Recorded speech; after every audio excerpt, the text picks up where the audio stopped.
Hello guys, for today's video gagawa tayo ng sisig bangus. Na-fry ko na yung bangus sa coconut oil. Tapos tinanggalan natin yung mga laman. Tapos yung pinakabalat gagawin natin mamaya ng chicharon. Pin-repair ko yung sauce.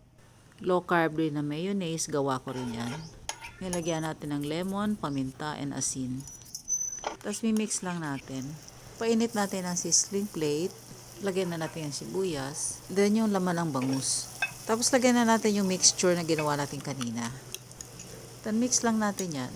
Pwede rin maglagay ng paminta, pero kanina kasi naglagay na ako. Lagyan na natin siling green and yung sibuyas. Tapos next na natin yung egg sa gitna. Yung balat ng bangus, dinurog ko siya kanina. Yun ang pagiging chicharon natin. Tapos ilalagay natin siya sa ibabaw. And syempre dapat malutong yun. Tapos lagay tayo ng siling pula. Tapos yan na, ready to serve. Pwede mo rin i-mix after nyan para maluto yung itlog. Kain po tayo. Thank you for watching. God bless.